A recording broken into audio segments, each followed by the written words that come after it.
Surviving separation, child. Let me tell you something.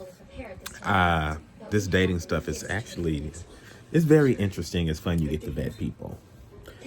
So this weekend, worked, hung out with family, and made the announcement that I'm separating and going to divorce. Who sticks around? From my husband. It was very liberating, and a conversation with a friend from the day before resonated with me, and I had to share it. And the best way for me to share it was just to rip the band-aid off.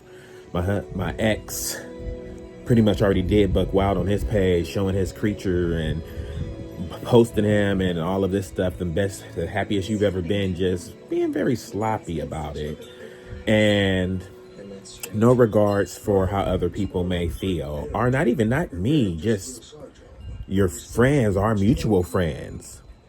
And that's where a lot of people were concerned about me, because I was quiet. I was quiet because it really wasn't enough for me to talk about, because I don't look at his page, because I don't follow him. I don't subscribe.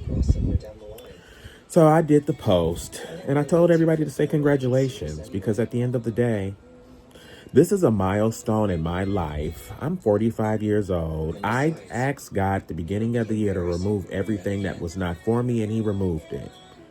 Why am I sad about that?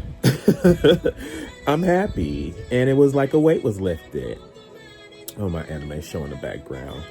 And so it was very liberating for me.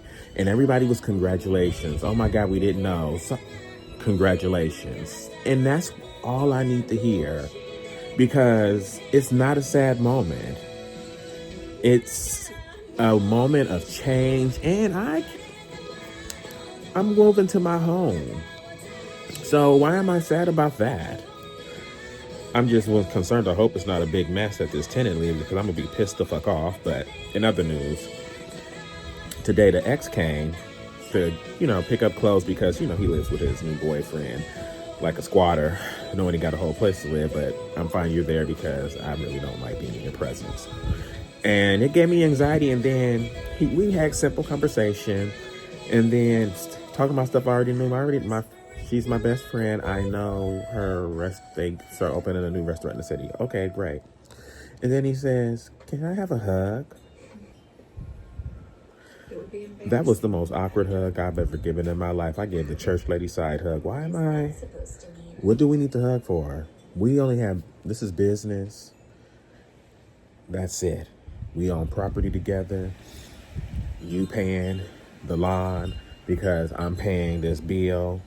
We're good. I pay you for the garbage. We're good, bro.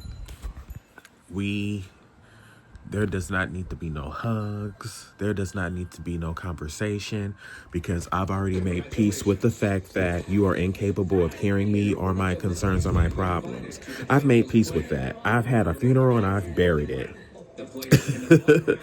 I'm just ready to move on, I have moved on. I'm ready to move into my new peace, because I want out of this fortress of lies. I want out of this fortress of lies. I'm ready to get back to my life, doing me. And I went on a date yesterday, and he was really nice, but he reminded me of my best friend, Raph. He was dressed like a biker, like a rock star, had his little wet and wavy, nails freshly done. Very nice man, very nice.